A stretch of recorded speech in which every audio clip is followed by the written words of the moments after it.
The Celestial Academy of Advanced Learning floated in geosynchronous orbit above Proxima Tertius, a planet so peaceful that its most dangerous predator was a herbivore that occasionally sneezed too aggressively. The Academy itself was a monument to galactic cooperation, a gleaming sphere of crystalline architecture and impossible geometries that housed approximately 14,000 students from 673 different species. It was, by all official accounts, the safest educational institution in the known universe. This was primarily because, until recently, they had never admitted anyone from Earth. The admissions committee had debated the human application for approximately 6 standard months, which was 4 months longer than they had spent debating whether to accept the sentient gas cloud from Nebula Sector 7. The gas cloud, at least, could be contained in a standard atmospheric regulation chamber. Humans, according to every database the committee could access, were walking biological disasters wrapped in skin that was somehow both absurdly fragile and frustratingly resilient. Earth, the reports indicated, was classified as a Class 4 Deathworld. Not the worst in the galaxy, but certainly nothing to sneeze at, unless you were that herbivore from Proxima Tertius, in which case sneezing was your primary survival mechanism. Class 4 meant that approximately 60% of Earth's life forms could kill you in novel and interesting ways. The weather regularly attempted genocide, and the dominant species had somehow looked at all of this and decided that the appropriate response was to invent extreme sports. The committee had ultimately approved the application because, as Dean Calrathis had pointed out in his 8-hour presentation, refusing humanity's request would be discriminatory. Also, the humans had hinted that rejection might hurt their feelings, and nobody wanted to discover what a hurt human was capable of. So Tessa Kowalski had arrived at Celestial Academy 3 months ago, and so far, she had not killed anyone. This was considered a rousing success. The Academy had, of course, taken precautions. Tessa's dormitory room was monitored by 6 different security systems, none of which she knew about, and all of which she had accidentally disabled in her first week by trying to improve the environmental controls. The cafeteria had hired a specialized human nutritionist who spent 14 hours per day ensuring that Tessa's meals did not contain anything that might upset her Deathworld digestive system, which was apparently capable of processing ethanol as a recreational activity. Most significantly, every professor whose class Tessa attended received a comprehensive briefing on human psychology, physiology, and the 17 different ways humans had historically responded to academic stress. The list included crying, which seemed normal, and something called pulling an all-nighter fueled by coffee and spite, which seemed horrifying. Professor Vexus Thorian had attended his briefing with the kind of intense focus usually reserved for disarming antimatter bombs. He was a Quilixian, which meant he stood approximately 7 feet tall, possessed 4 arms, and had skin that shifted through various shades of purple depending on his emotional state. Currently, as he prepared for his Advanced Interspecies Conflict Resolution Seminar, he was a pale lavender that indicated moderate anxiety. The course was famous across the Academy for its practical approach to diplomacy. Students did not merely learn theory. They engaged in carefully controlled simulations of diplomatic incidents, learning to navigate the complex web of galactic politics without accidentally starting wars. It was, Professor Vexathorian believed, the finest course in the entire curriculum. It was also about to become significantly more interesting. Tessa arrived at the seminar room exactly 3 minutes early, which was her habit. She had learned in her first week that most species considered punctuality a virtue, though the chronally displaced species from Sector 9 considered it a hate crime against temporal flexibility. She was dressed in what she considered standard student attire: dark pants, a jacket over a shirt with something written in human script, and boots that looked entirely too practical for a space station. The other students were already present, arranged in a careful semicircle that left a noticeable gap around the seat designated for the human. Tessa noticed this, as she noticed most things, and her expression suggested she found it mildly entertaining rather than offensive. There was Pip Tilak, a Ferothian whose crystalline body structure meant he communicated primarily through light refraction patterns. He had been friendly enough, though Tessa suspected he was primarily interested in her because humans were carbon-based and he was conducting research on carbon-based musical theory. Next to him sat Yora Mindell, a Cassiopean who looked like someone had taken a dolphin, given it 6 tentacles, and taught it philosophy. She had been the first to actually speak to Tessa, like a person rather than a curiosity. And Tessa appreciated that more than she usually showed. Further along were 3 Vexillian students, whose names Tessa had not quite memorized yet. Primarily because Vexillians communicated their names through scent markers, and Tessa's human nose could not detect approximately 90% of their alphabet. They seemed nice enough, if prone to huddling together and vibrating nervously whenever she walked past. And then there was Zarketh. Zarketh was Krenathi, which was a species that had mastered faster-than-light travel approximately 3,000 years before humans had figured out agriculture. The Krenathi were tall, elegant, and possessed a social structure that made feudal aristocracy look egalitarian. They had scales that shimmered like oil on water, eyes that saw into the infrared spectrum, and an attitude problem that transcended cultural boundaries. Zarketh, specifically, was the 3rd son of a Krenathi counselor, which meant he had been raised with the understanding that he was inherently superior to approximately 98% of galactic civilization. The remaining 2% included his older siblings and possibly the Krenathi Emperor, though Zarketh had some private doubts about the latter. He watched Tessa enter the room with an expression that translated roughly to contemptuous amusement across most species.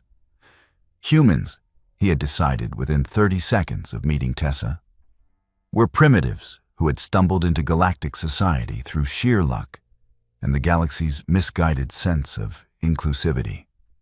Tessa sat down, pulled out a datapad that was definitely not Academy-issued, and began reviewing her notes with the calm focus of someone who genuinely enjoyed learning. This somehow annoyed Zarketh even more than if she had been disruptive. Professor Vexithorian entered with his usual dramatic flourish, all 4 arms spread wide in a gesture of academic enthusiasm. His skin had shifted to a confident violet. "Welcome, students, to what I believe will be our most challenging seminar yet," he announced, his voice resonating through the universal translator nodes embedded in the room's architecture. "Today, we tackle the scenario of the disputed station incident of 2847, where a simple trade disagreement nearly resulted in a system-wide conflict." He manipulated the holographic display with 2 hands, while the other 2 gestured expressively. The display showed a space station, various ships, and an increasingly complicated series of arrows indicating diplomatic relationships. "The key to this scenario," Vexithorian continued, now a pleased purple, "is recognizing that all parties believed they were acting reasonably. The Morthian delegation thought they had secured exclusive trade rights. The Balerian Consortium believed the contract allowed for competitive bidding, and the station administrator was simply trying to maximize revenue while maintaining neutrality." Tessa raised her hand, a gesture she had learned other species found oddly endearing, like a primitive trying to mimic civilized behavior. "Yes, Miss Kowalski?" Vexithorian's skin flickered nervously to lavender for just a moment. Did anyone actually read the contract before signing it? Several students made sounds that the translator rendered as polite laughter. Yora's tentacles curled in amusement. An astute question, Vexithorian admitted. In fact, all parties had read the contract. The issue was that it had been drafted in Galactic Standard, which contains 17 different contextual markers that can completely alter a sentence's meaning depending on the reader's cultural perspective. So, the problem was not having a better translator or, clearer contracts, Tessa said. It was not quite a question. Zarketh made a dismissive sound. The problem, Primitive, was that the Balerians are notorious for exploiting linguistic ambiguities. Any civilized species knows this. Tessa turned to look at him, her expression perfectly neutral. Right. So the lesson is that some species are just sneaky, and everyone should know that. Very diplomatic. Professor Vexithorian's skin flashed through 3 different shades of purple in rapid succession, which usually indicated internal conflict. On one hand, he appreciated Tessa's directness. On the other hand, preventing interspecies incidents in his classroom was literally part of his job description. The lesson, he said carefully, is that effective diplomacy requires understanding not just the explicit communication, but the cultural context that shapes it. Now, let us move to the practical exercise. The practical exercises were where the seminar truly distinguished itself. Students would be assigned roles in a simulated diplomatic incident and would have to navigate the situation in real time, with the professor adjusting variables to increase complexity. It was stressful, educational, and had once caused a sensitivity major to discover they could photosynthesize stress hormones, which had resulted in an interesting botanical paper. Today's scenario, Vexithorian announced, manipulating the holodisplay to show a new situation, involves a resource dispute on a frontier station.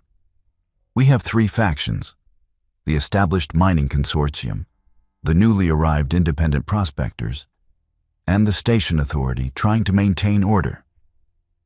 He pointed at various students. Piptilak, you will represent the consortium. Yora, you lead the independents. And Zarketh, you are the station administrator. Zarketh's scales rippled with pleasure. The administrator role was always the most complex, requiring balance and authority. Miss Kowalski, Vexithorian continued, his skin carefully neutral. You will be an observer and consultant. Your role is to analyze the situation and provide recommendations if requested by any party. It was the diplomatic equivalent of being benched, and everyone in the room knew it. Several students' expressions flickered with what might have been sympathy or relief, depending on the species. Tessa simply nodded and leaned back in her chair, looking perfectly comfortable with not being the center of attention. The simulation began. Piptilak's light patterns expressed the consortium's position with admirable clarity. They had been operating in this sector for 15 years, had the proper licenses, and these independents were claim-jumping opportunists. Yora's tentacles waved expressively as she countered that the consortium had abandoned these particular asteroids 2 years ago. The claims had legally lapsed, and the independents had filed all proper documentation. Zarketh, playing the administrator, listened to both sides with the kind of barely concealed boredom that suggested he had already decided who was right and was simply waiting for everyone else to realize it. The solution is obvious, he said, his translator rendering his tone as aristocratic condescension. The consortium has historical precedence and clearly superior operational capacity. The independents should be compensated for their filing fees and relocated to a different sector. Yora's tentacles stiffened. That is not a neutral judgment. The law clearly states that abandoned claims revert to available status after 18 standard months. Law, Zarketh said. should be interpreted in context of practical reality. The consortium is essential to this station's economy. A few independent prospectors are not. Professor Vexithorian, monitoring the exercise, noted that Zarketh was technically demonstrating several realistic administrative biases, though perhaps with more enthusiasm than was pedagogically ideal. He was about to introduce a complication when Tessa spoke up. "Can I ask a question?" All eyes, visual sensors, and electromagnetic perception fields turned to her. "The observer role typically does not speak unless consulted," Zarketh said, his tone making clear what he thought of her interruption. "Right. But I am curious," Tessa said, her tone conversational. "In this scenario, what happens if the Independents just refuse to leave?" Vexithorian's skin brightened with interest. "An excellent question. Zarketh, as administrator, how would you handle non-compliance?" Zarketh's expression suggested he was dealing with particularly slow children. "Station security would remove them, forcibly if necessary. This is standard enforcement procedure." "So violence," Tessa said. "Enforcement," Zarketh corrected. "Civilized enforcement of legitimate authority." "Right, but with weapons and stuff. Against people who filed legal paperwork and are just doing their jobs. If they refuse lawful orders, they are no longer just doing their jobs. They are criminals." Zarketh's scales were beginning to shimmer with irritation. "Okay. But they would argue your orders are not lawful because you are ignoring the law about abandoned claims. I am interpreting the law appropriately for the situation. Or you are showing favoritism to the bigger operation because they have more money and influence." The room had gone very quiet. Several students were making their species equivalent of nervous gestures. Professor Vexithorian's skin was cycling through shades of purple so quickly it was almost strobing. Zarketh stood up. He was tall, nearly 6.5 feet, and his scales had shifted to a pattern that most species recognized as aggressive display. "You're out of line, human. This is an academic exercise, and you are disrupting it with your primitive notions of—" "Okay," Tessa said, still seated, still calm. "But I am just pointing out that your solution is basically might makes right, which is not really diplomacy.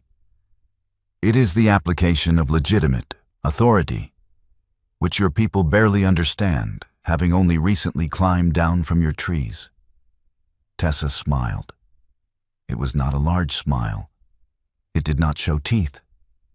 It was the kind of smile that suggested someone had just said something either very funny or very stupid, and the person smiling was still deciding which. "Trees," she said. "Right. Okay."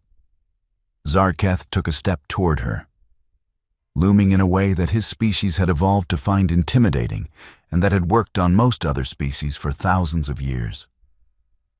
Perhaps if you had any experience with actual authority structures beyond your little tribal warfare, you would understand how governance functions in civilized society. "Zarketh," Professor Vexithorian said, his voice strained and his skin now a pale, alarmed purple. "Please return to your seat. This is not appropriate."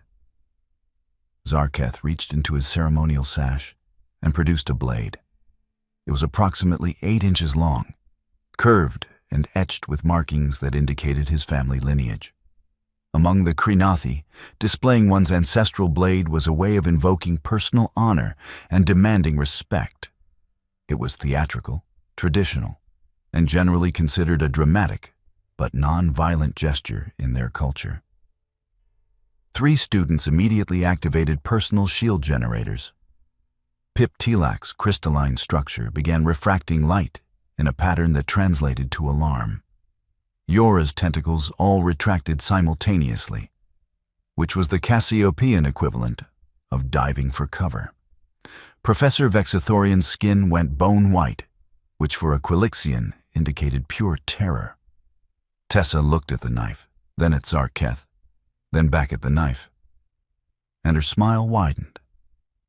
"Oh," she said, and she started laughing. It was not hysterical laughter. It was not nervous laughter. It was the kind of laughter that suggested genuine delight, the way someone might laugh when a child presents a hand-drawn picture as if it were a masterpiece. Zarketh's scales rippled with confusion, then anger. "You dare mock a ceremonial blade of House Zarketh? This weapon has been carried by 17 generations of—" "That is adorable," Tessa said, still laughing. "I am sorry. I am not mocking your family or whatever. But you just—" She gestured at the knife, trying to compose herself. "You pulled out a knife, in a classroom, as a threat. That is the most precious thing I have seen since I got here." The confusion in the room was palpable. Professor Vexithorian had activated his emergency alert pendant, but seemed frozen, unable to process what was happening. Zarketh's scales had shifted to a pattern that most species associated with dangerous fury. "This blade has been blooded in 17 honorable duels. It is 8 inches long," Tessa interrupted, her laughter subsiding into an amused smile. "I am sorry. I do not mean to be rude. But do you want to know what we consider a knife on Earth? An actual dangerous knife?" Nobody spoke. The translator nodes seemed to be working overtime, trying to render the complex mixture of emotions and tones. Tessa pulled out her datapad and started flicking through files. "Okay, so this is a K-bar fighting knife. 7 inches of blade, used by military personnel in actual combat. This is a Bowie knife, about 9 inches, used historically for everything from hunting to, fighting. And this," she turned the datapad around, showing an image, "is a machete, 13 to 18 inches, used for clearing vegetation, but also, definitely used in some conflicts." She scrolled through more images. "This is a kukri, used by Gurkha soldiers.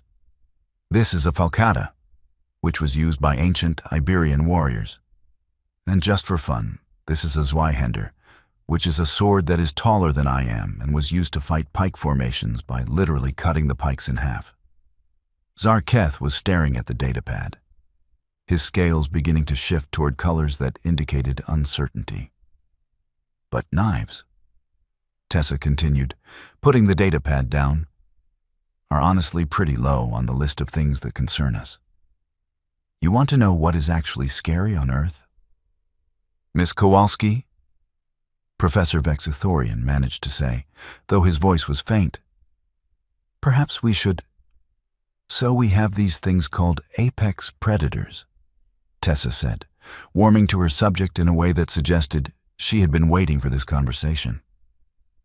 "Polar bears, for example. They can weigh up to 1,500 pounds, run at 25 miles per hour, and have been known to hunt humans for food. Not defense, not territory. Food. They see us as calories."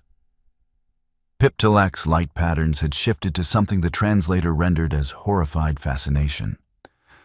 "Then, there are saltwater crocodiles," Tessa continued. 20 feet long, bite force of 3,700 pounds per square inch. And they do this thing called a death roll where they grab you and spin until pieces come off. That is not metaphorical. Pieces actually come off. Yora's tentacles were curled so tightly, she looked like a ball. "Big cats are fun," Tessa said, her tone conversational, as if discussing the weather. "Lions hunt in coordinated packs. Tigers are ambush predators that can take down prey twice their size. And jaguars have the strongest bite force relative to size of any big cat, which they use to crush skulls. They specifically bite through the skull, between the ears, into the brain. That is their whole strategy." Zarketh had lowered his ceremonial blade, though he still held it. His scales were now a color that most translator databases did not have a specific entry for, because Kranathi rarely experienced this particular combination of confusion and existential concern. But animals are not even the scary part, Tessa said. The planet itself tries to kill us pretty regularly. We have storms that level entire cities, earthquakes that drop buildings like they are made of cards, volcanoes that bury civilizations, floods, droughts, wildfires. Our planet has a whole menu of geological violence. Professor Vexithorian had sat down, which he rarely did during seminars. His skin was cycling through colors that suggested his physiological systems were struggling to keep up with his psychological state. And then, Tessa said, leaning forward slightly, there are other humans. The room somehow got quieter. We have had wars that killed tens of millions of people. We invented weapons that can obliterate entire cities in seconds. We created chemical weapons that dissolve your lungs. Biological weapons that turn your own immune system against you. We looked at the atom, the fundamental building block of matter, and figured out how to make it explode. She picked up a stylus from the desk, held it up. On Earth, anything can be a weapon. This stylus, eye, throat, or kidney, if you know what you're doing. That chair? Blunt force trauma? The edge of that desk? Fracture someone's skull if you hit hard enough. We have entire martial arts dedicated to fighting without weapons because we learned that we do not need them. Tessa stood up slowly, and several students flinched.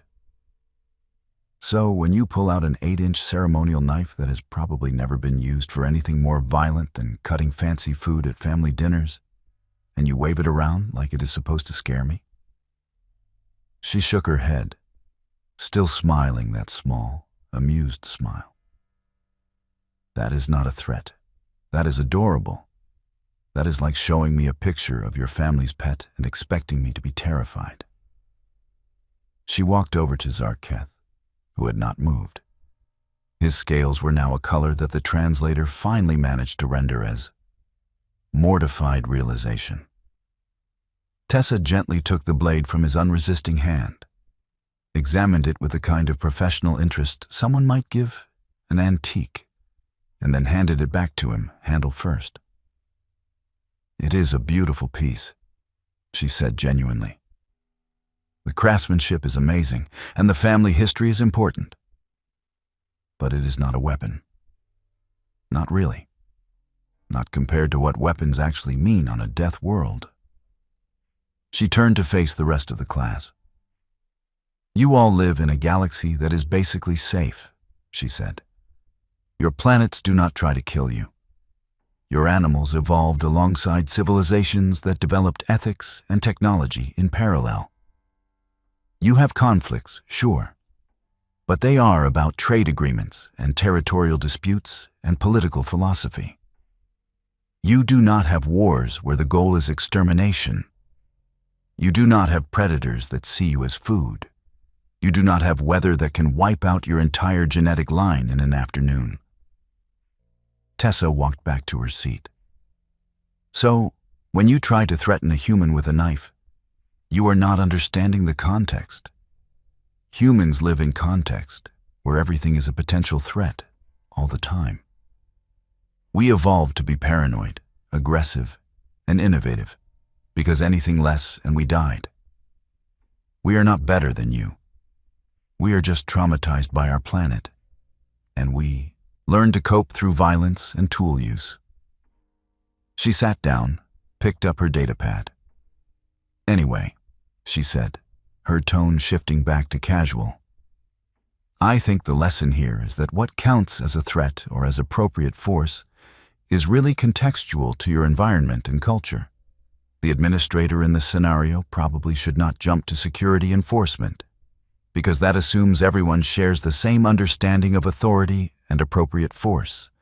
Maybe the solution is better mediation, or bringing in an external arbitrator, or actually following the law as written instead of as interpreted for convenience. The room was silent for approximately 20 seconds. Professor Vex's Thorian slowly stood up, his skin now a deep purple that indicated something between awe and academic excitement that was overriding his fear response. That, he said slowly, was the most effective demonstration of cultural relativism in conflict resolution that I have ever witnessed. Tessa looked up, surprised. Oh, I was just explaining why the knife thing was not really. You illustrated perfectly how threat assessment is culturally determined. Vex's Thorian interrupted, his enthusiasm building. How power dynamics shift based on contextual understanding. How assuming universal standards of intimidation or force can lead to catastrophic miscommunication. This is... He manipulated the holo display frantically with all four arms. This is pedagogically invaluable. Zarketh had sat down, still holding his ancestral blade, looking like someone had just explained to him that his entire understanding of the universe was fundamentally wrong, but in a way he could not quite argue with. Yora's tentacles cautiously uncurled. So, on Earth, that knife would not be frightening. Depends on context, Tessa said. In a dark alley, any knife is concerning because it means someone intends harm. In a classroom, in good lighting, held by someone in school clothes? She shrugged. I would probably assume it was for show or that they did not really understand what they were doing. And if someone did understand what they were doing? Piptalak's light patterns formed what might have been a question mark. Tessa's expression went carefully neutral. Then they would not show you the knife first. The room got quiet again, but it was a different kind of quiet. Thoughtful rather than terrified. Professor Vex's Thorian skin had shifted to an excited magenta. Miss Kowalski, would you be willing to provide additional context for future scenarios? Your perspective on threat assessment and conflict escalation could be invaluable for helping students understand species from higher-class Deathworlds. Sure, Tessa said. But maybe warn me first so I do not laugh at anyone else's ceremonial weaponry. That was probably rude. It was extremely rude, Zarketh said quietly, his scales now a subdued gray. But also accurate. I did not understand how it would be perceived. To be fair, Tessa said, I do not think you meant it as a real threat. It was more like a dominance display thing, right? Zarketh's scales rippled in what the translator interpreted as embarrassed acknowledgement. Among my people, displaying one's ancestral blade is a way of demanding respect through lineage and honor. Right. And that makes sense in your culture. But humans do not have ancestral blades. We have ancestral trauma. So we respond differently. Yora made a sound that the translator rendered as nervous laughter. Humans are terrifying. Humans are traumatized, Tessa corrected. There is a difference. We are not trying to be scary. We are just trying to not die. And our planet made that really difficult for a really long time. Professor Vex's Thorian was frantically taking notes on his data pad. This is fascinating. The psychological adaptation to persistent environmental threat creates a fundamentally different baseline for threat assessment. Students, this is why direct translation of diplomatic gestures across cultures can fail catastrophically. The rest of the seminar continued, but the dynamic had shifted entirely. Tessa was no longer the observer kept safely on the sidelines. Instead, she became an active participant, explaining how different scenarios would play out on Earth. What would be considered threatening versus posturing versus actual danger. Zarketh, to his credit, engaged with the discussion genuinely. At one point he asked, "If the knife was not threatening, what would you have done if I had actually attacked you?" Tessa considered this. Probably tried to de-escalate first. Move out of range, keep talking, look for exits. If that did not work and you actually committed to violence? She shrugged. Humans are decent at unarmed combat against armed opponents if we have to be. It is not ideal, but it is doable. Could you demonstrate? Professor Vexisthorian asked, his academic enthusiasm completely overriding any sense of self-preservation. Not without potentially hurting someone? Tessa said. Human combat techniques are designed to exploit structural weaknesses in anatomy, and I do not know enough about everyone's anatomy here to do it safely. This statement somehow made everyone more nervous and more fascinated simultaneously. The seminar ended with Professor Vexisthorian assigning a paper on cultural contexts of conflict escalation, with specific emphasis on how environmental factors shape species psychology. Several students approached Tessa afterward with questions that ranged from genuine academic interest to morbid curiosity. Zarketh approached last, his scales a neutral gray that suggested he was trying very hard to manage his emotions. "I owe you an apology," he said formally. "My behavior was inappropriate and based on incorrect assumptions about your capabilities and temperament." Tessa waved this off. "You did not actually hurt anyone or intend to. You were just operating on your culture's playbook. Now you know that playbook does not work the same way with humans." "Your planet sounds horrifying," Zarketh said. "It really is," Tessa agreed cheerfully. "But it is home. You adapt." As news of the incident spread through the academy, the story naturally became embellished. By dinner, rumors suggested that Tessa had disarmed Zarketh in single combat.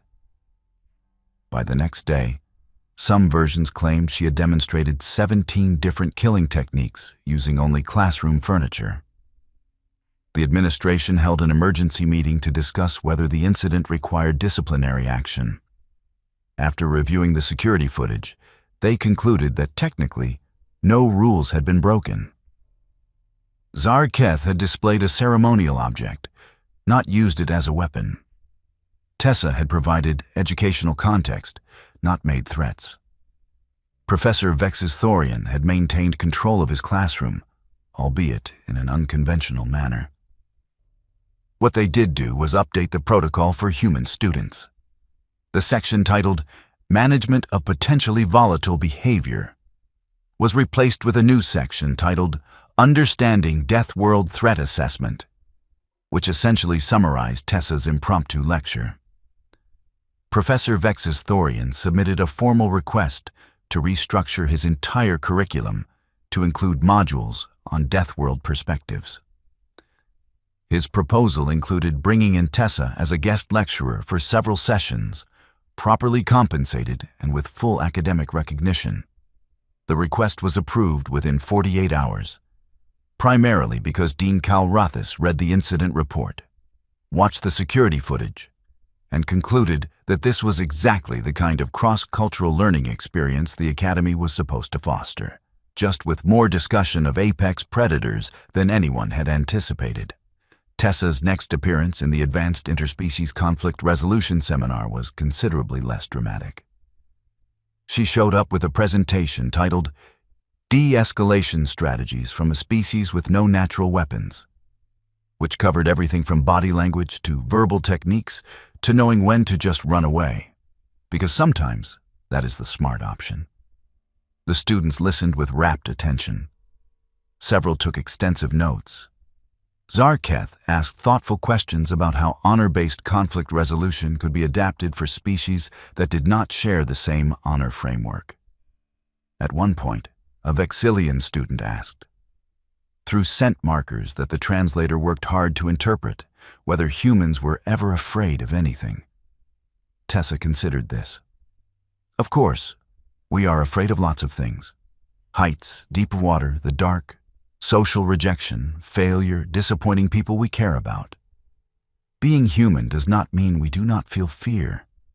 It just means we learn to function while afraid, because on Earth, you do not get the option to wait until you feel brave.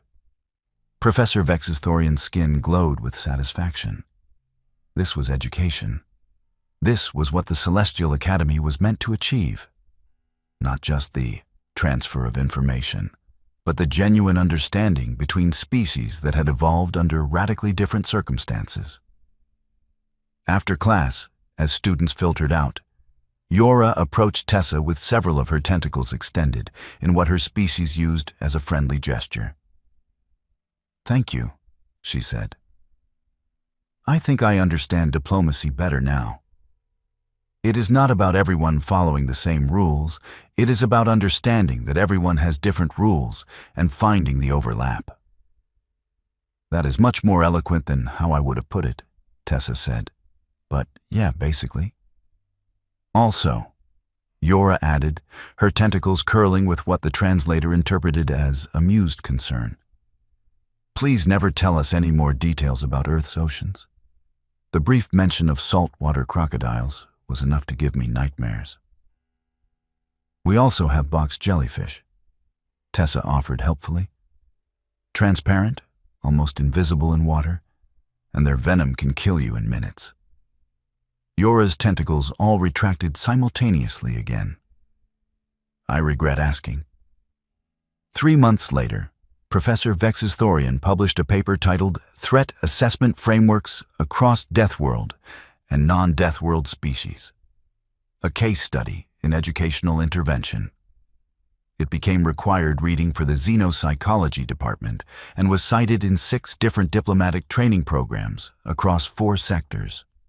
Zarketh went home for a semester break and had a long conversation with his family about perspective, privilege, and the importance of understanding that dominance displays that work in low-threat environments might not translate to species from high-threat environments. His family listened politely, though his eldest sister did point out that she had been saying similar things for years and nobody had listened to her. Tessa continued attending classes, completing assignments, and occasionally providing context that made her professors reconsider their entire understanding of conflict, cooperation, and survival. She joined 3 study groups, a club dedicated to xenobotany, and once accidentally started a campus-wide panic by mentioning that humans could survive in vacuum for approximately 90 seconds if they prepared properly. The resulting emergency safety briefing took 4 hours and included a demonstration of just how many redundant life support systems the Academy actually had. The Celestial Academy updated its promotional materials to emphasize its commitment to true interspecies understanding and education. They carefully did not mention that this commitment occasionally involved human students explaining why ceremonial knives were adorable and apex predators were terrifying. And on Earth, when the story eventually filtered back through diplomatic channels, humanity's response was generally positive. One official noted that it was nice to be feared for their competence at surviving rather than their capacity for causing problems. Though he acknowledged these might be the same thing depending on your perspective. The Academy's admissions committee, reviewing the success of their first human student, approved 4 more applications from Earth for the following academic year. They did update the application process to include a questionnaire about the applicant's homeworld's classification and their personal experience with predation, natural disasters, and what they considered normal levels of danger. One of the new human students answered the question, "What do you consider a dangerous situation?" with, "When the weather forecast says to take shelter immediately, when apex predators change their behavior patterns, or when other humans get really quiet." The admissions committee discussed this answer for 2 hours before concluding that this was probably fine and definitely educational. After all, the entire point of the Celestial Academy was to prepare students for a complex, diverse galaxy.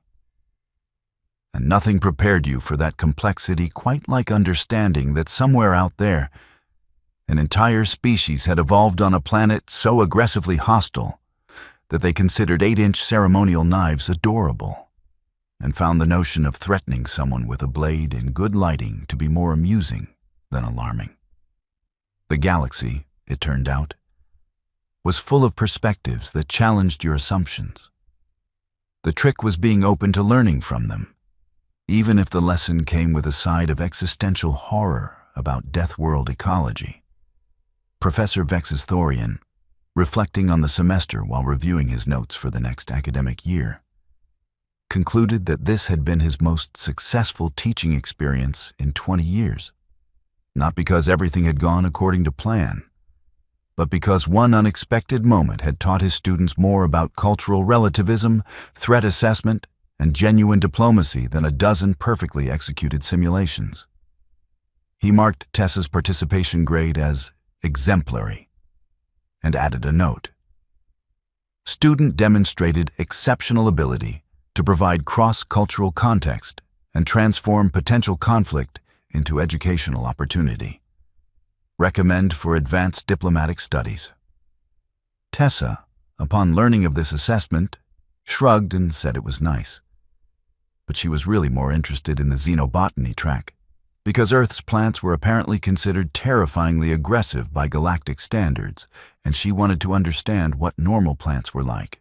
This statement prompted 3 professors to preemptively request her presence as a guest lecturer in their respective courses. The galaxy, it seemed, had a lot to learn from humanity.